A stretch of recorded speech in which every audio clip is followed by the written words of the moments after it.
Hello everyone, इस video में हम लोग इंट्रोडक्शन ऑफ अकाउंटिंग के टॉप 20 क्वेश्चन लिए हुए हैं। अब लेखांकन का जो परिचय है, ये जो एक टॉपिक है ना, लेखांकन की परिचय से संबंधित जो भी चीज़ें आप लेखांकन के बारे में जानेंगे, उससे संबंधित क्या क्या प्रश्न पूछा गया था और क्या क्या पूछे जा सकते हैं। जैसे आपने लेखांकन के परिचय में आपने ये जाना कि बुक कीपिंग क्या होती है, इसकी क्या विशेषताएं हैं, इसका क्या उपयोग है, इसके उपयोगकर्ता कौन कौन हैं, इसकी क्या क्या विधियाँ होती हैं, क्या क्या इसके लेखांकन के शब्दावली होते हैं, लेखांकन का चक्र क्या है, समीकरण क्या होता है। जो भी चीज़ें ये हम लोग ने पढ़ा हुआ है वो लेखांकन के परिचय में आता है। तो अब लेखांकन के परिचय में जो भी चीज़ें आपने पढ़ा है उससे संबंधित आपको 20 क्वेश्चन मिलेंगे। वो सिर्फ कहने के लिए यहाँ पे मैंने 20 लिखा हुआ है, लेकिन 24 क्वेश्चन यहाँ पे मैंने लिया हुआ है और ये 24 क्वेश्चन आपके पूरे लेखांकन के परिचय को कवर कर देगा और ये MCQs फॉर्म में है, तो आपको करने में भी बहुत अच्छा लगेगा। तो हमारी जो तैयारी चल रही है ना, वो सिलेक्शन वाली तैयारी चल रही है, तो इसीलिए चीज़ें जो है हम लोग बहुत अच्छी दे रहे हैं। अगर हम कोई चीज़ बहुत ज़्यादा अगर आपको दे रहे हैं तो सिर्फ ये समझ के दे रहे हैं कि अगर इजी मिले तो उसको भी आप फेस कर पाएँ, अगर हाई लेवल का मिले उसको भी आप फेस कर पाएँ। क्योंकि अगर सारी चीज़ें आपको ईजी मिलने लगेगी ना, तो फिर एग्ज़ाम में जा कर के आपके लिए डिफ़िकल्ट हो जाएगा। क्योंकि अगर लेंदी क्वेश्चन पूछ लिया गया तो आप फंस जाएंगे, क्योंकि आप इजी को फेस करके आ रहे हैं। तो हम आपको बहुत अच्छी क्वालिटी दे रहे हैं, ढेर सारी चीज़ें दे रहे हैं, आपकी सिलेबस से बाहर नहीं दे रहे हैं, सिलेबस को मद्देनज़र रखते हुए दे रहे हैं, लेकिन ज़्यादा दे रहे हैं। इतना ज़्यादा तैयार करा देना चाहते हैं कि हर टाइप की क्वेश्चन से आप निपट सके। इन्फोर्समेंट ऑफिसर और अकाउंट ऑफिसर के साथ ही हम असिस्टेंट प्रोविडेंट फंड कमिश्नर के सिलेबस को भी कवर कर रहे हैं और हमारी जो क्वालिटी है कंटेंट की वो बहुत बेस्ट है।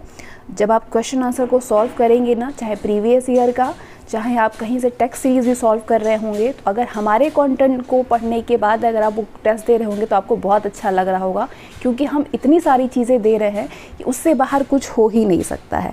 तो बहुत कम समय में बहुत ज़्यादा चीज़ें हम दे रहे हैं और हमारा जो उद्देश्य है वो सिलेक्शन वाली तैयारी है। तो जो लोग ग्रुप से नहीं जुड़े हुए हैं वो फटाफट जा करके व्हाट्सएप कर सकते हैं हमारे व्हाट्सएप ग्रुप पे 9792568848 पे, जहाँ पे हम बेस्ट कंटेंट देते हैं और साथ में ही कुछ टेस्ट भी हमने स्टार्ट किया हुआ है। थोड़े थोड़े आप टेस्ट भी देते रहेंगे ना, तो आपका मोटिवेशन लेवल ठीक ठाक रहेगा। और अपने आप को जांचना बहुत ज़्यादा ज़रूरी है, इसलिए मैं थोड़ा थोड़ा टेस्ट भी रख रही हूँ, ताकि आप जांचते भी रहे अपने आप को कि आप कहाँ पे हैं, पानी में है या फिर उठ चुके हैं थोड़ा ऊपर। पहला क्वेश्चन है, पुस्तपालन संबंधी जो पहली बुक पब्लिश हुई थी वो कब हुआ था? 1494 में हुआ था। डी कंप्यूटिसेट एट स्क्रिप्चरिस, ये बुक था। डी कंप्यूटिसेट एट ये वाला एट स्क्रिप्चरिस, ये 1498 में प्रकाशित हुई थी। ये जो पुस्तक था, ये पुस्तपालन प्रणाली के सिद्धांत और नियमों का वर्णन है इस किताब में। कब हुई थी प्रकाशित? तो 1494 में। अगर आपसे बुक का नाम पूछे तो आप कहेंगे कि डी कंप्यूटिस एट स्क्रिप्चरिस। क्या नाम है? सॉरी, ये सी है।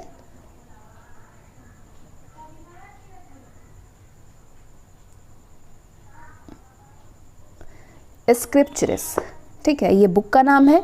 ये जो बुक है ये वेनिस में 1494 में पब्लिश हुआ था। कहाँ पे हुआ था? तो वेनिस में हुआ था।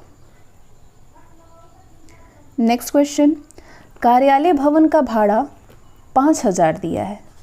तो भाड़ा हमने 5000 दिया है, तो आप थोड़ा सा कॉमन सेंस यूज़ करें, क्योंकि जो जनरल अकाउंटिंग प्रिंसिपल के क्वेश्चन आते हैं वो बहुत बेसिक वाला क्वेश्चन होता है। थोड़ा सा नॉर्मल भी यहाँ पे आप रोज़मर्रा वाली चीज़ों को भी ऐड कर सकते हैं। आप सिंपली आप सोचिए कि हमने भाड़ा दिया 5000, तो ये क्या है? सिंपल, ये एक लेन देन है। क्या है ये? एक लेन देन है। लेकिन अब ये जो सिंपल क्वेश्चन पूछा जाता है ये सिर्फ EOO में ऐसा क्वेश्चन आपको देखने को मिलेगा। APFC में थोड़ा सा जो फॉर्मेट होता है वो थोड़ा सा लेंदी रखा जाता है, ठीक है। तो हर तरह की चीज़ें हम आपको प्रोवाइड कर रहे हैं सिर्फ इसीलिए। वित्तीय वर्ष के अंत में, अब यहाँ भी आपसे कॉमन सेंस वाला क्वेश्चन पूछा कि वित्तीय वर्ष के अंत में 1 लाख रुपए के मूल्य का माल बेचने पर सिर्फ 2000 रुपये का अंतिम रह दिया था। तो ये क्या है? 1,00,000 रुपए का माल बेचने पर 2,000 रुपये ही अंतिम रह दिया था। तो सिंपली आप कहेंगे कि ये तो एक घटना हो गई। क्या हो गई? घटना हो गई। नेक्स्ट, स्वामिगत कोष के अलावा संस्था के दायित्वों को क्या कहा जाता है? स्वामिगत कोष के अलावा संस्था के दायित्वों को दायित्व कहा जाता है। बहुत इजी क्वेश्चन है ये तो। वित्तीय विवरणों में पैसे को छोड़ देना और पूर्णांक में दिखाना, ये किस पे आधारित है? सारता अवधारणा पे। वित्तीय विवरणों में पैसे को छोड़ देना और पूर्णांक में दिखाना सारता अवधारणा पर आधारित है। निम्नलिखित अवधारणा के अनुसार स्थायी संपत्तियों और चालू संपत्तियों को वर्गीकृत किया जाता है। किस में? समय अवधि में। समय अवधि में स्थायी संपत्तियों और चालू संपत्तियों को वर्गीकृत किया जाता है। किस अवधारणा के अनुसार संस्था के स्वामी को आहरण पर ब्याज दिया जाता है? किस अवधारणा के अनुसार दिया जाएगा? इकाई अवधारणा के अनुसार। इकाई अवधारणा के अनुसार संस्था के स्वामी को आहरण पर ब्याज दिया जाता है। ये विचार कि स्वामी व्यापार से पृथक है, ये जो अवधारणा है वो किस पे आधारित है? यहाँ पे आप क्या फील करेंगे? ये विचार कि स्वामी व्यापार से पृथक है, ये पृथक इकाई अवधारणा पर आधारित है। पृथक इकाई अवधारणा पर आधारित है।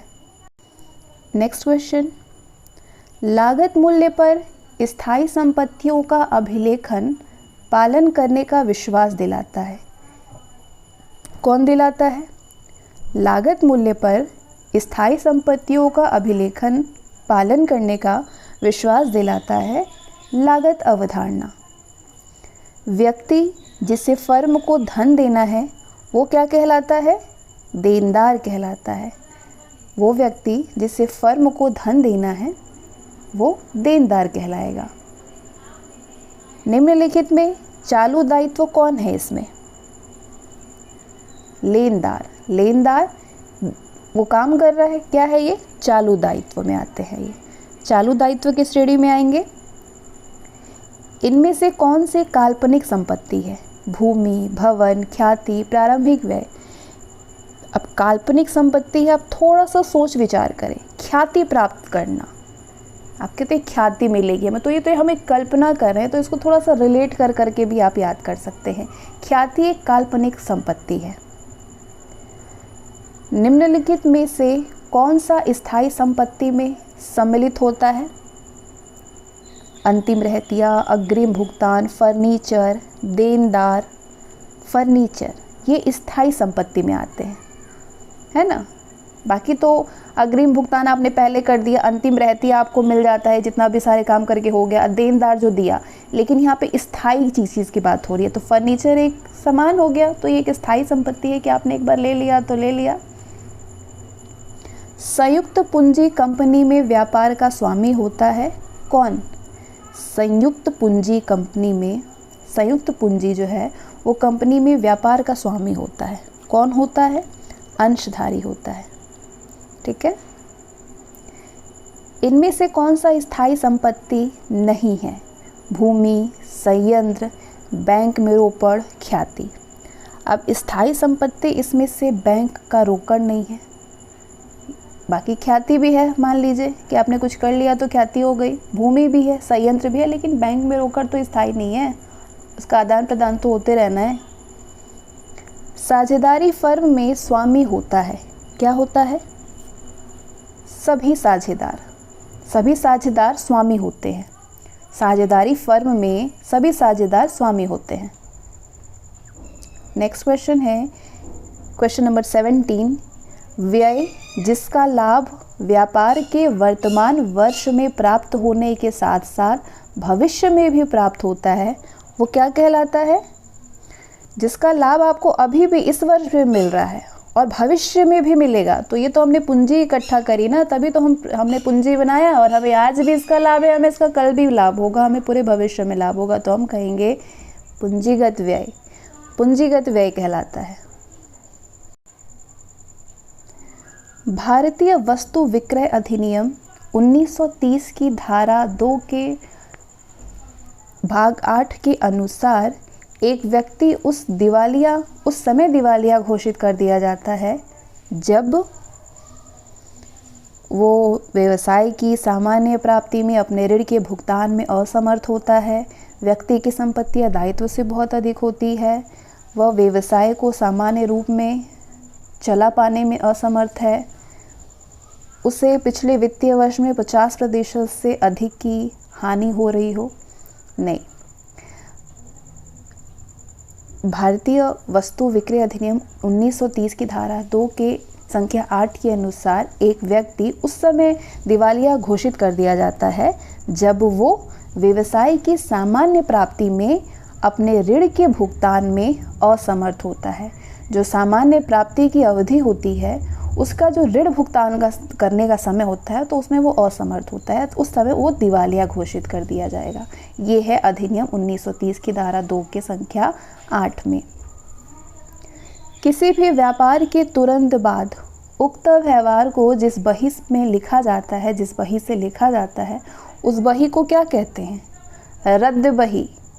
किसी भी व्यवहार के तुरंत बाद उक्त व्यवहार को रद्दी वाले बही में लिखा जाता है। लेखांकन की भाषा कैसी होती है? तो लेखांकन की भाषा मुद्रा मात्रक होती है। एक चार्टर्ड लेखपाल जो शुल्क के बदले में लेखांकन की सेवा प्रदान करता है, वो क्या कहलाता है? सार्वजनिक लेखपाल कहलाएगा। एक चार्टर्ड लेखपाल जो शुल्क के बदले में लेखांकन की सेवा प्रदान करेगा, अकाउंटिंग से रिलेटेड चीज़ें प्रदान करेगा, वो सार्वजनिक लेखपाल कहलाएगा, है ना। लेखांकन सूचनाओं का उपयोगकर्ता नहीं है ऋणदाता, अवयस्क, स्वामी, निवेशक। तो आप ये सारी चीज़ें देख रहे हैं कि ऋणदाता भी लेखांकन से संबंधित है, निवेशक भी है, स्वामी भी है, लेकिन अवयस्क नहीं है। तो अवयस्क जो है ये लेखांकन सूचनाओं के उपयोगकर्ता में नहीं होगा। बाकी आपके ऋणदाता भी है, निवेशक भी है, स्वामी भी है। प्रबंधन लेखांकन क्या है? प्रबंधन लेखांकन लेन देन से संबंधित प्रबंध की एक अभिलेखन तकनीक होती है। लेन देन से संबंधित जो भी चीज़ें होती हैं उसकी तकनीक को प्रबंध लेखांकन कहते हैं। ठीक है। And the last question is, पुस्तपालन की जो दोहरा लेखा प्रणाली है, उसके आविष्कारक कौन है? पुस्तपालन की जो दोहरा लेखा प्रणाली जिन्होंने दिया हुआ है, नाम है लूकस पैसियोली। क्या नाम है? लूकस पैसियोली। बुक कीपिंग प्रणाली के जन्मदाता है ये प्रसिद्ध गणितज्ञ और दर्शन शास्त्री भी हैं। नाम है लूकस पैसियोली। इनको बुक कीपिंग का भी जन्मदाता माना जाता है। तो ये टॉप 20 क्वेश्चन थे, 24 क्वेश्चन थे, जो कि आपके लेखांकन की परिचय से संबंधित ये प्रश्न आपको देखने को ज़रूर से मिलेगा। ठीक है। अब ये क्वेश्चन आपको APSC में भी इसमें कुछ देखने को मिल जाएगा, क्योंकि APSC में भी आपकी अकाउंटिंग, ऑडिटिंग और इंश्योरेंस भी है, तो ये सारे मर्ज करके उसमें भी बनते हैं। So thanks for watching this video.